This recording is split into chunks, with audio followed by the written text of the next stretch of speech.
Well, hello there. You just caught me reading one of my favorite books, Help I'm a Small Group Leader. Just wanted to share with you guys a couple of things as we get started in this short book study.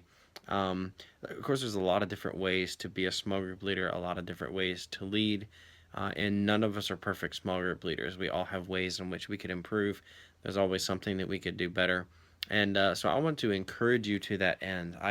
I don't want us to get as leaders in a rut of feeling like we've arrived at where we need to be and we don't need to change. We don't need to try new things. We don't need to try to better ourselves because we could all do better. There's always something that we could do and encourage each other in. And so I want to start this morning by talking with you about some ways in which not to lead a small group. So these are things that you want to avoid.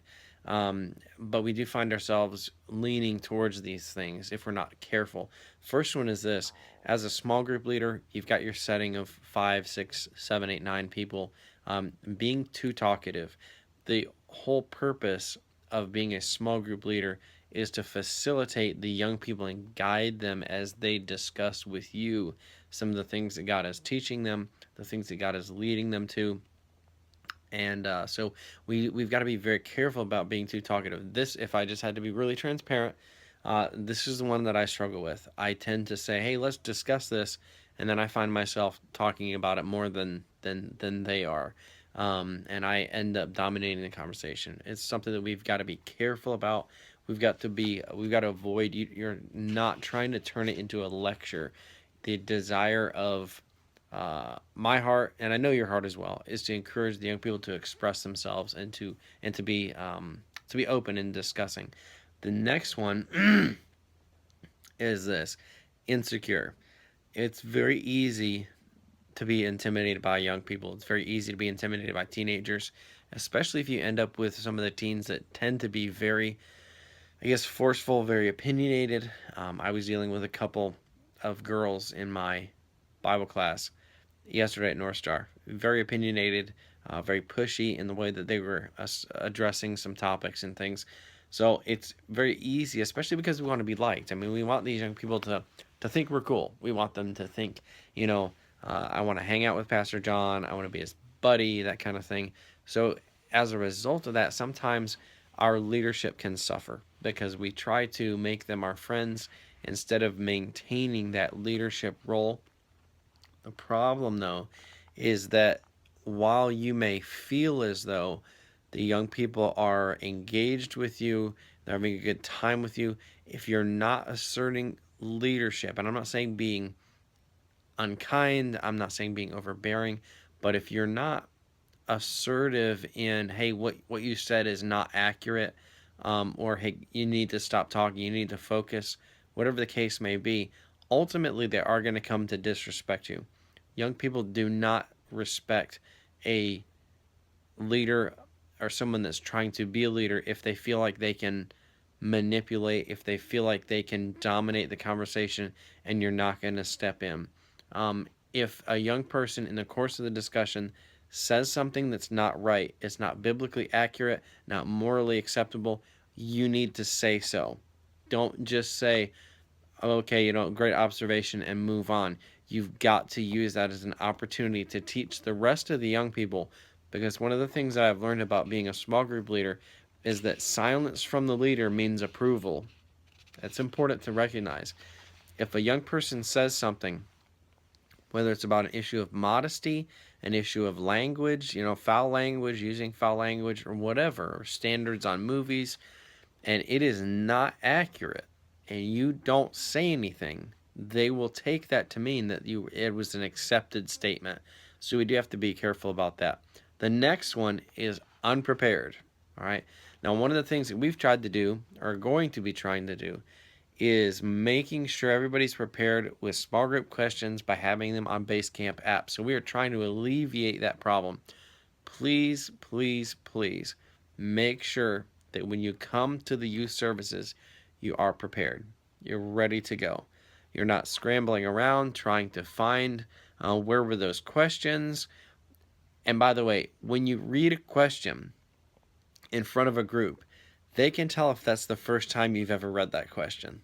You could tell by how you're reading it, that your tone of voice, your body language, if you're familiar with the question because you've read it before, or if that's a new question. And you want to communicate that you've prepared, that you've gone through this, that you've studied, that you've practiced. And the next one is inflexible. Inflexible. We've got to be flexible with our small groups. Don't get upset if you end up finding that, my corner, that, where I love leading my girls, if it's moved. You've got to, yeah, we want to take ownership. We want to have that sense of pride, but we do have to be careful about being inflexible. And also, when we let the young people express their thoughts and their feelings and opinion, we do have to be careful when it comes to running over their opinions and their thoughts, even if they are wrong. We have to be mindful of, that's the point of why we're doing what we're doing. We're trying to cautiously, carefully, spiritually lead them and guide them without running them over. And yeah, that is difficult to do. It's not the easiest thing in the world to do. The next one, though, is walked on. And this is actually the last one. We'll conclude the video after this one. But it is very easy to be walked on by the teens if you're not careful. Especially with some of the teen guys, because I know we do have some natural leadership, and some of the natural leadership in our youth ministry, as far as our teens go, they're not spiritually minded at all. They're just not, they're not there yet, and as a result, some of the things that they say, some of the points that they can push, are not biblical. They're not grounded. They're not wise. And so we've got to be careful about that. If those things are something that you struggle with, pray about them. Do your best to advance your leadership abilities in those areas. But if you are in a position of being the leader of the small group, and by the way, we're going to have assistant small group leaders as well. But if you're the primary go-to individual, and you're constantly feeling like you're walked on, you're constantly feeling like they're not paying attention, they're not respecting you, that is an issue that we need to address. We do want to handle that.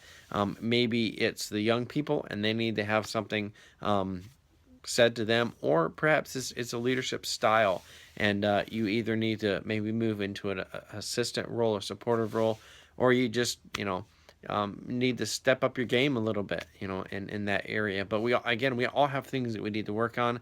I've got to learn to talk less when it comes to leading a small group. Some of us have to be more assertive. Some of us have to make sure that we're prepared. But there's always something that we could be working on. My heart, my desire is to encourage you guys.